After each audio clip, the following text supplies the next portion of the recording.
break the patterns and say yes to discomfort. It's not easy. I can't give you this easy solution, but the little tiny things you do to get you out of that old routine is what's going to be so meaningful for yourself. And you're going to feel that sense of pride when you say no. That's going to be addictive. Just realizing that you actually did this and feel how you feel by doing that. This great sense of accomplishment, this great purpose, this great sense of being disciplined. Despite wanting to do one thing, you're doing the other thing. And that gives you such a sense of empowerment. So it means showing up in life when you rather just check out with a video game or screens of like social media, post after post, TikTok after TikTok.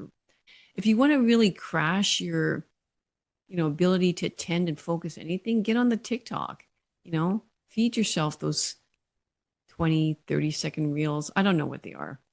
But yeah, that's just going to feed that, that algorithm sort of addiction is just going to feed the distraction that you can't even read a book anymore. How are you supposed to do well in school if you can't do that? You need to discipline yourself.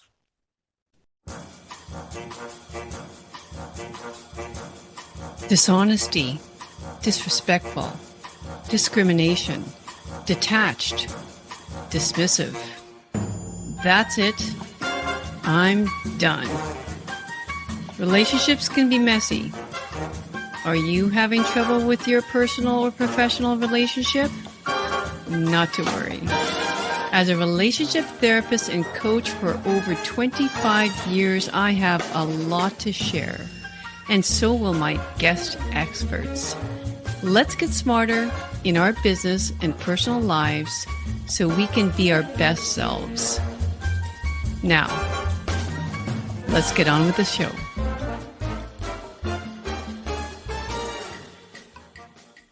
Hey, welcome back to the Luella Young Show. What are we talking about today? Today we're talking about how life often does not make sense and how faith and common sense does end up saving our relationships and ourselves, really, for the most part. It stops us from spiraling down.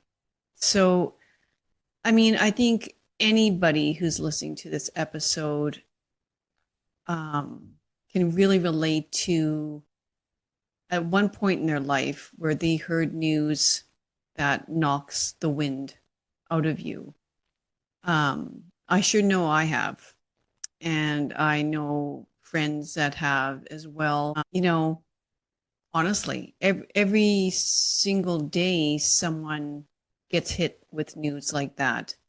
And even like, secondary news, you could say, where, it's not uncommon for my husband to come home and say, wow, I just heard of Jim's wife being diagnosed with or yeah, I can't believe that happened, heart attack, from what seemed to be a very healthy individual, or yeah, just really devastating situations like that, either directly someone we know or indirectly, right? Obviously as a therapist, maybe I hear of that more than others, but probably not, so yeah, whether it's a diagnosis or a job loss, or partner who drops the ball again. I guess that's what I hear most often. The betrayal, the end of a relationship that you didn't see coming. All of these things are very, very prevalent, even though we think we only ourselves are suffering with it. And, really, I think often you feel like I've done all the right thing. In terms of your health, you're like, I eat healthy. I get my steps in. Some people actually, you look at them and you think that they're the epitome of health. And then that happens. I think cancer is probably the most prevalent examples of something like this, right? But Yeah, or even like emotionally, like you try to be a good person. I mean, you've gone to therapy, you read all the self-help books, and maybe, you've even prayed about it, right? Like if you're somebody that is of faith, but despite all of that, this kind of news hits you, and it hits you hard, and it knocks the wind out of you, and it takes you out at your knees, sort of thing. It just seems like nothing is adding up. Like this is not the way, it's meant to be. Like I didn't sign up for this. Like I didn't see this coming, for miles away. Like, I mean, what is happening?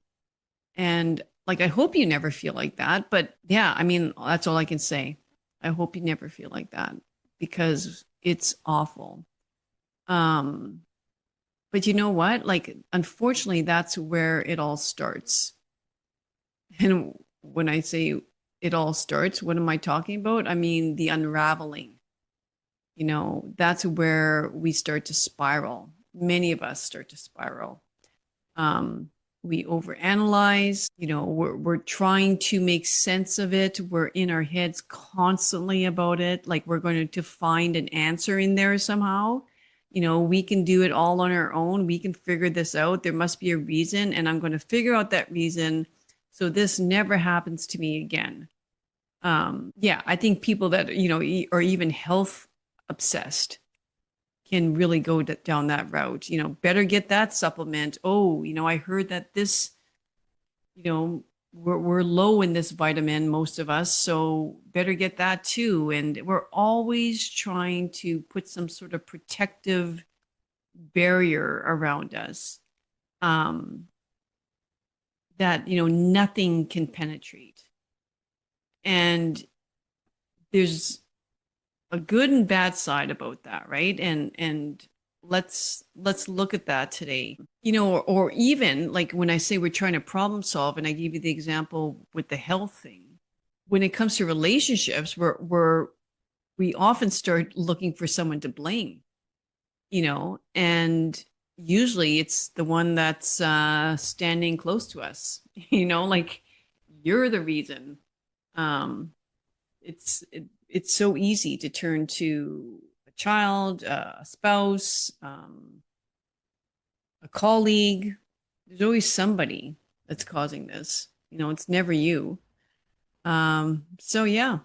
And I mean, those common things we say, like, if he cared, he wouldn't have done that. You know, this shouldn't be so hard. Again, like I said, I didn't sign up for this. I didn't ask for this. uh you have to laugh when you say those things because it's sort of like, what? Like, who told you that life was a cakewalk? You know, if that's what your thought is, you better step into reality because it's far from that. But as I said in many other episodes, and I'll say it here again, it's all those pains, all those sufferings that form us into be the person that we're always meant to be, and do the work that we're always meant to do. So, yeah, using those phrases like, if this was meant to be, it would feel easier, and it's not feeling easy. So it mustn't be. No, it's the absolute opposite of how you should see things for yourself. So, yeah, this episode, I want to offer you something different today. I want you to think of this more like in all those moments that you're either going through right now, have gone through, or about to go through. It's not the intelligence that saves your relationship. It's it's not for me. It certainly wasn't the degrees. That didn't help me during those times at all. Um, it's not the voice of logic. I don't know what that would be. Who's logical?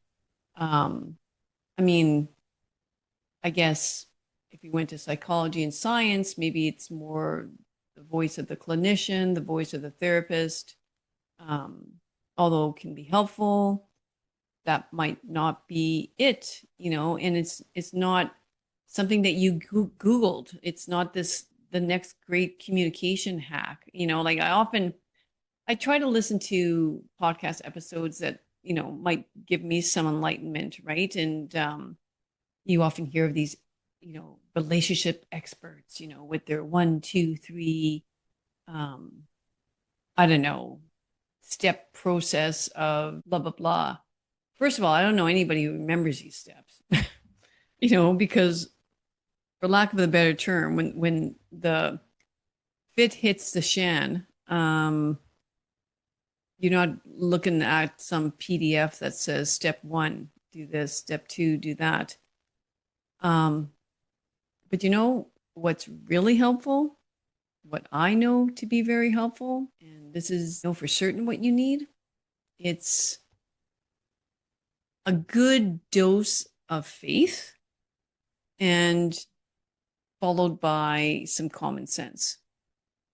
So when I talk about common sense, I just mean like behaving like a rational human being, you know, and those people are hard to come by nowadays, I find.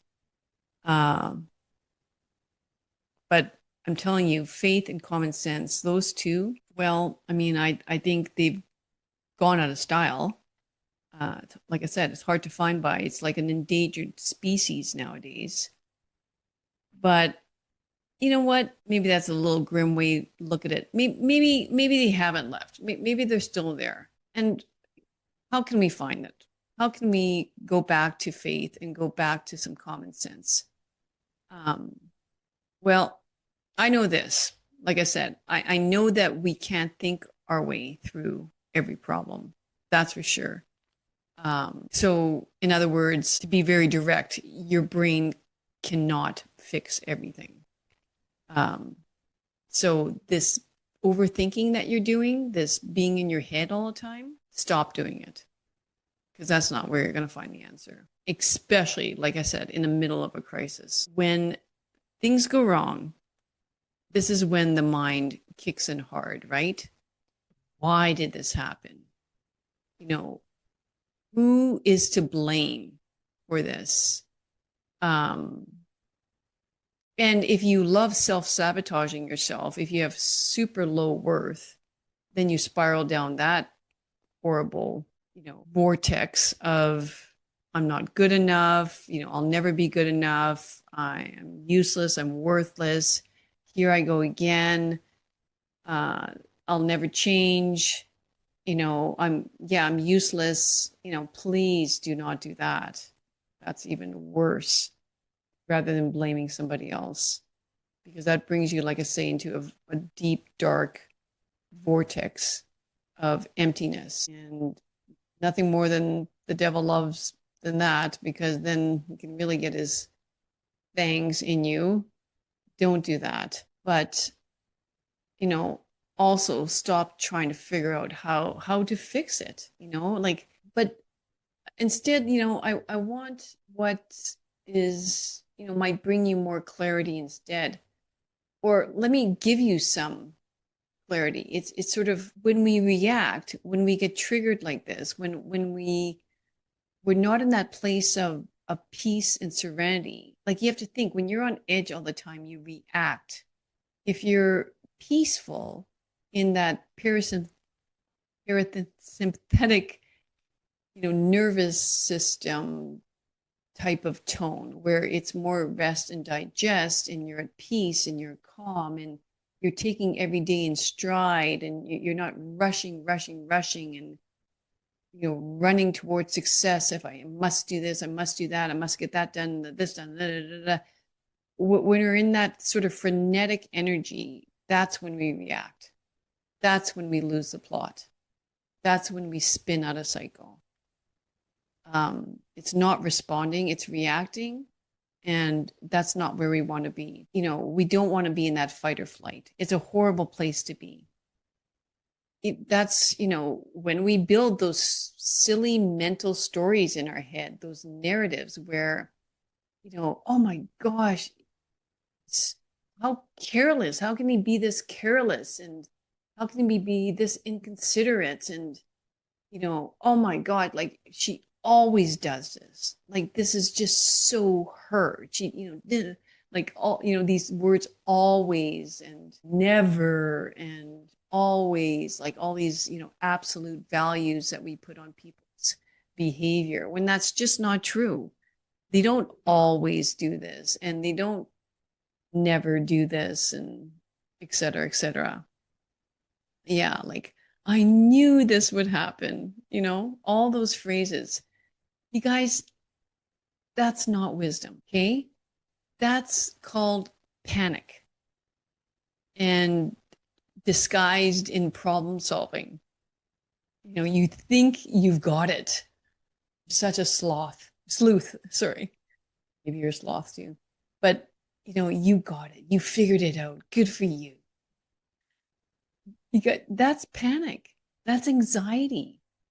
And that's not something to esteem to. Whereas common sense says something more like, I'm going to give it a minute here.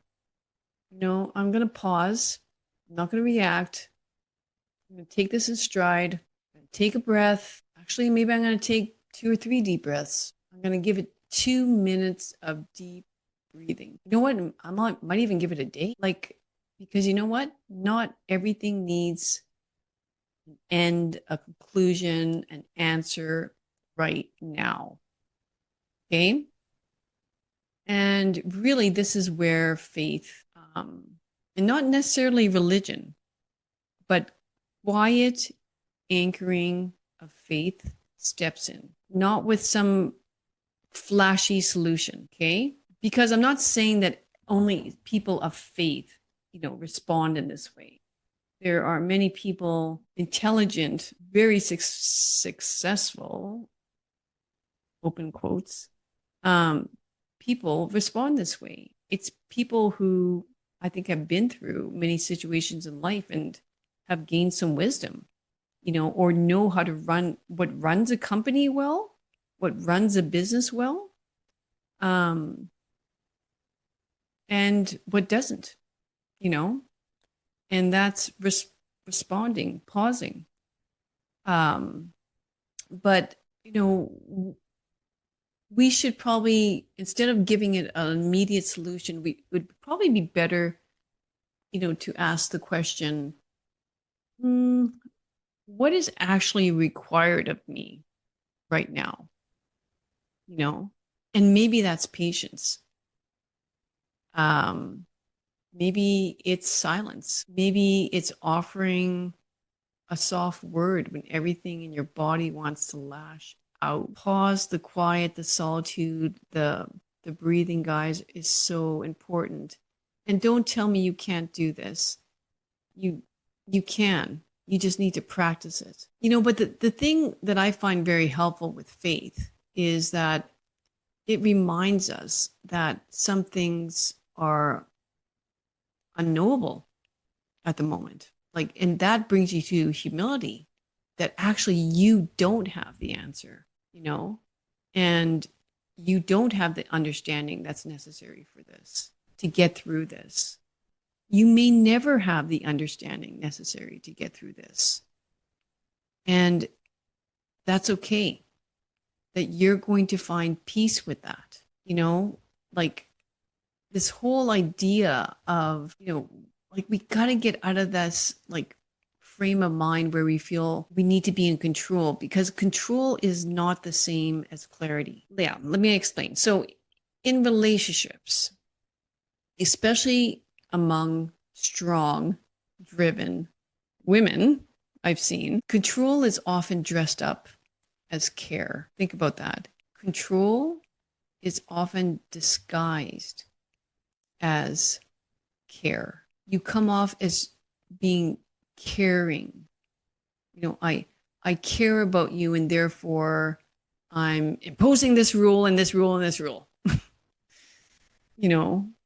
The tyrant type of control. That's not what you want. We try to correct, but we do it in a very guided way, not in a controlling way. Yeah, we can remind, we can nudge, we can sort of course correct gently. Um, but when you bring on this fierce sense of control, you got to realize you think you're driving the car, but really you're in the back seat. And I don't know what you're holding on to, but it's not the wheel of the car. you know Maybe you're holding onto your seatbelt and you feel like that's going to keep you safe. I don't know, but without holding on to the steering wheel, you don't have much luck at all in that. Because yeah, maybe you are holding on to the seatbelt, and because what's underneath all of that control while you're sitting in the back seat of the car, it's fear. It's fear trying to manage the outcomes. Just like anger, behind most of men's anger, just behind most of women's control, is the actual root emotion of fear. That's why you are behaving the way you're behaving. That quick anger that you rise to, or that quick control. That's it. It's fear. You're fearing. For women that say, I'm done, that's it, I'm done with this relationship. I'm done, I'm done, I'm done. It's like you're fearing being hurt again. For men that you come out with such anger and emotional outlast, or criticisms and contempt, or whatever that might be, defensiveness, like you're fearing of not being worthy enough, not being respected enough, whatever that wound is. But you guys, the more we grip, the more the relationship really gasps for some air, for some oxygen. Let go of that grip on your relationship. Don't let anger run your home. Don't let control run your home, because it's going to suffocate your home of any sort of oxygen that might be allowed in. I mean, I see this all the time in therapy. I lived it in my own marriage. Like, control isn't love. It's again anxiety dressed up in disguise. It's fear. It's anxiety. It's coming off wearing some sort of power suit. I often laugh. I think sometimes women think they're super women. They're wearing this cape, and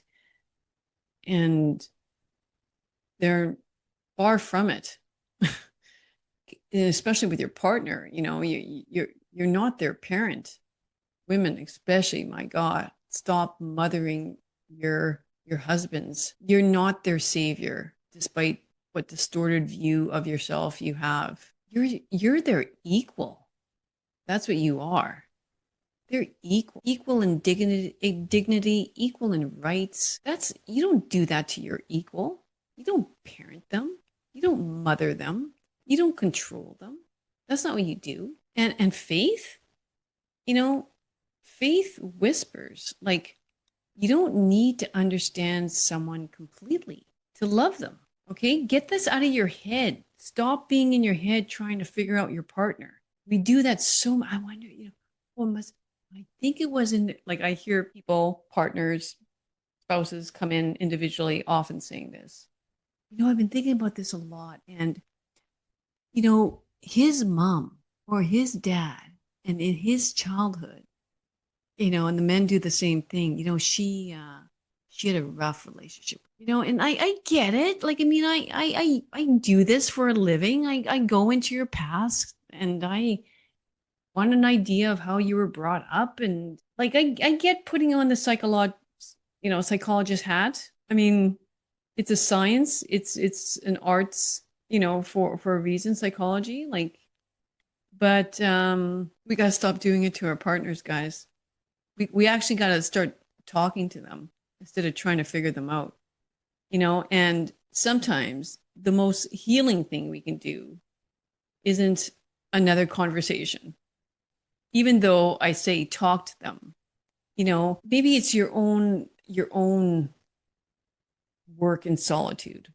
your own work, maybe with a therapist, right? It's your own demons in you. Like, why do I need this control? Why do I go so quick to anger?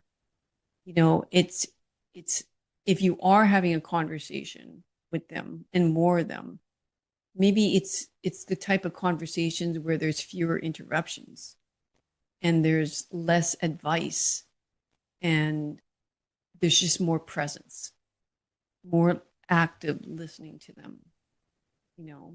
And that's really hard to do, to stay in a room and listen to them. You want to run, but you have to stay in the room. And feeling uncertain isn't a sign you're doing it wrong.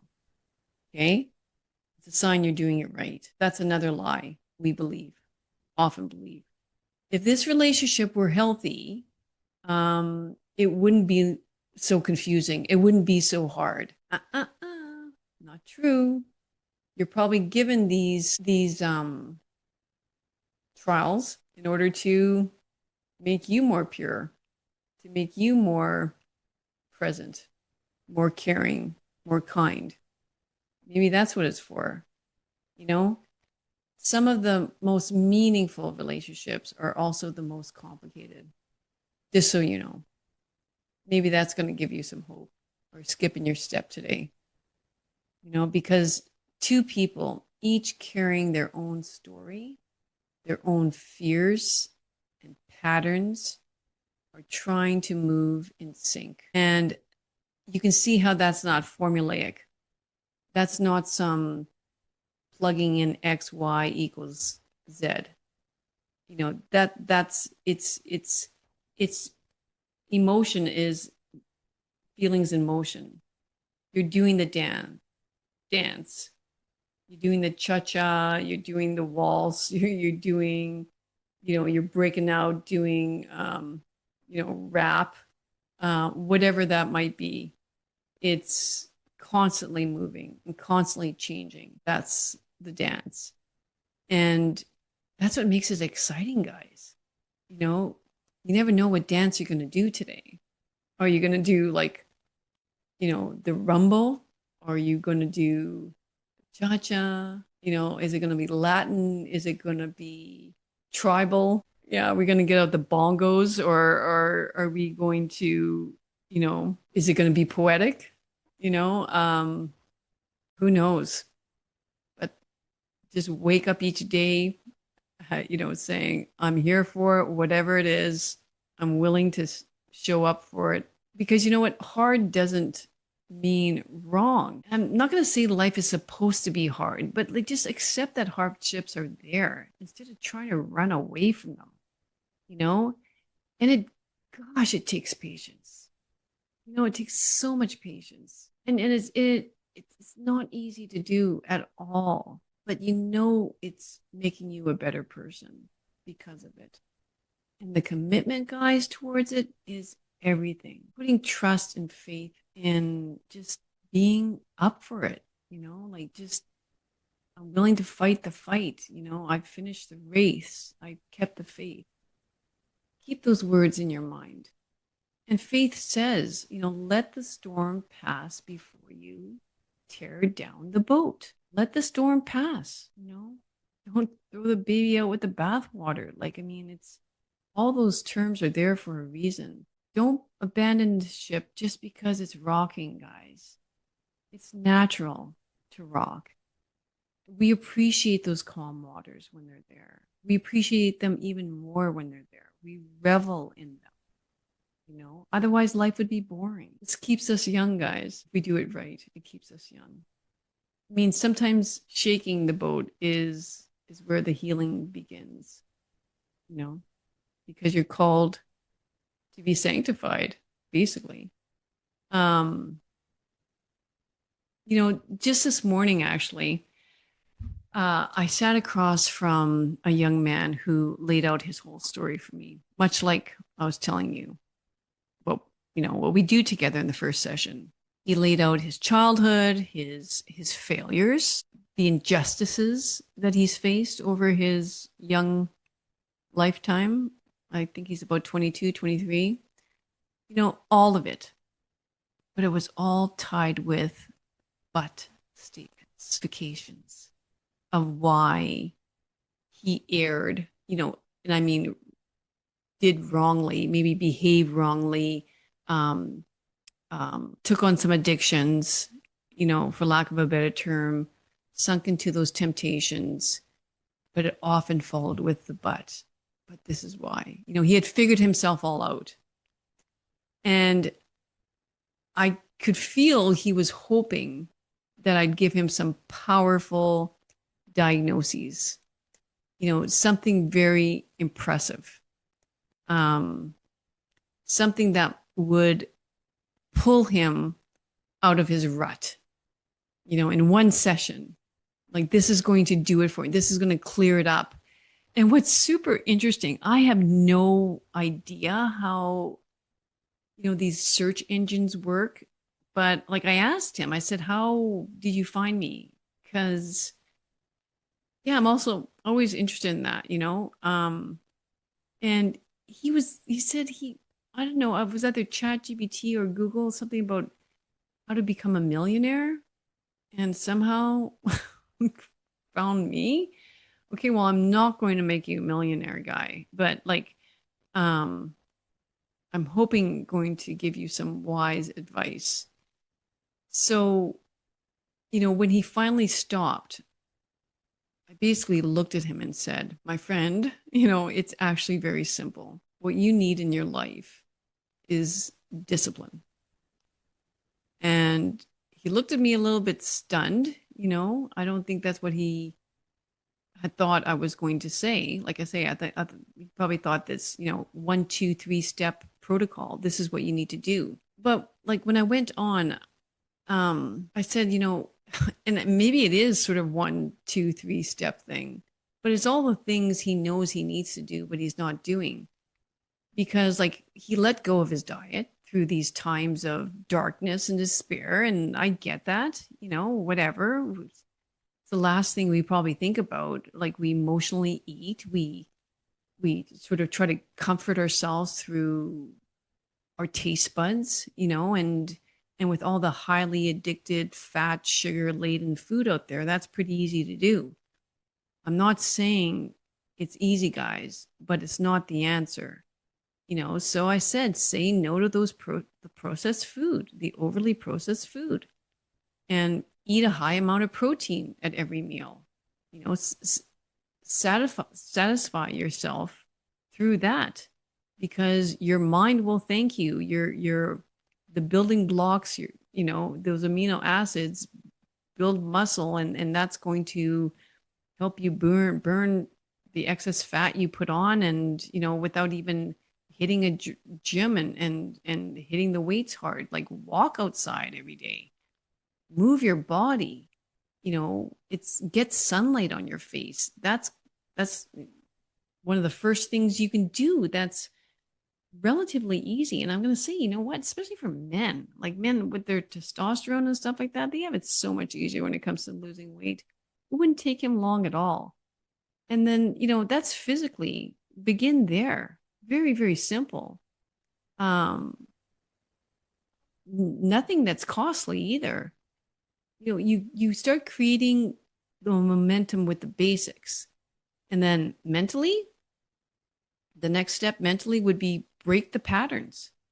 Say no to the porn and say yes to discomfort. It's not easy. I can't give you this easy solution, but the little tiny things you do to get you out of that old routine, is what's going to be so meaningful for yourself. And you're going to feel that sense of pride when you say no.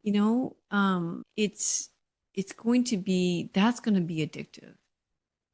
Just realizing that you actually did this and feel how you feel by doing that.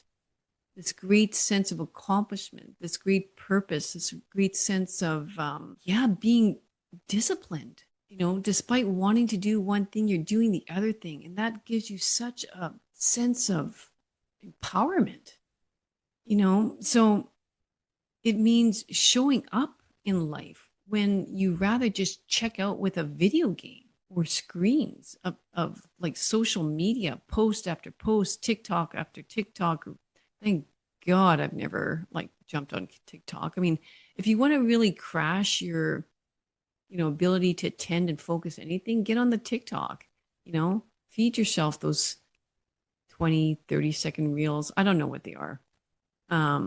But yeah, that's just going to feed that, that algorithm sort of addiction is just going to feed the distraction that you can't even read a book anymore, let alone I shouldn't say you can't read a paragraph anymore, let alone a book. How are you supposed to do well in school if you can't do that? You need to discipline yourself. And spiritually, well, that's easy. You just talk to God every single day. It's a beautiful conversation. And you ask Him for help. You give up all your worries, all your fears, all your anxiety. You just surrender it all and just you take care of it. Here you are, package it up. Here you are saying, I need you. I can't do this alone.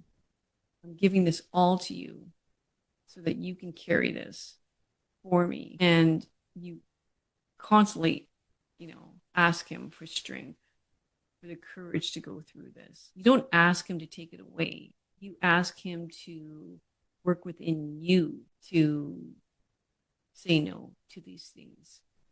Tell Him why it hurts so much. Be completely vulnerable and open.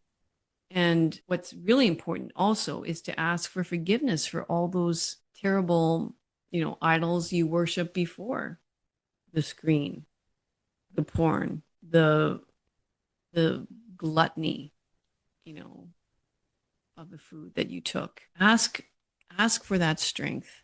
Ask for the forgiveness. And you have to believe He gives it just because He does. So because that's the truth. You don't need a gym. You don't need a gym membership that's super costly. Um, you don't even need a theology degree to reconnect with God. I certainly didn't. I wish sometimes I would have taken that path, but I didn't. You know, I think it would have brought a lot more depth into my life than the psychology degree. But I know that I don't need those perfect conditions to get unstuck. You know, I just know I needed to start. And it's, as they say, Rome wasn't built in a day, and neither is your transformation. But you just come back to it over and over and over again. You just revisited it again, have another conversation, have another conversation, have another conversation. You guys, you just need to start. And it's very important to start small. Whether that's a diet change. So many people just want to wipe out one diet. Like, honestly, just start small by doing one thing that you know is better than what you did yesterday. And that's what you do. So, if you're in like a foggy season of your life right now, like he is, um, whether that's within a relationship or your health, or for him, it was more like direction in life, school, what do I do? And carrying a lot of shame and guilt for all of, the things that he's gone through. I mean, I realize how hard that is. But when you know that, someone does have your back in all this, aka God, then it it it shouldn't be that hard because he wants you to ask him for help.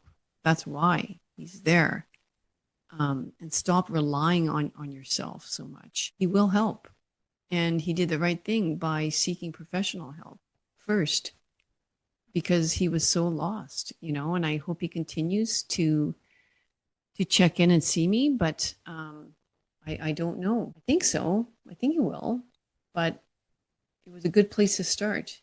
So instead of asking, why is this happening? I want you to really start asking, what does this moment require of me? Pausing like that and, taking that slow response and instead of rushing to react. Like take one small action that reflects some sort of peace and not panic. Because instead of defending your logic like he was, well, this was all really bad, but this is why, you know, um, instead, I want you to offer your love for yourself. Even though you don't feel like giving maybe love to yourself, you should. And remember, it's the small things done consistently, that shape, a better life for you. Just do not make small of the small moves. Don't just push that aside that this is not big enough change. So, yeah, because, I really come to believe that common sense has become more like sacred sense.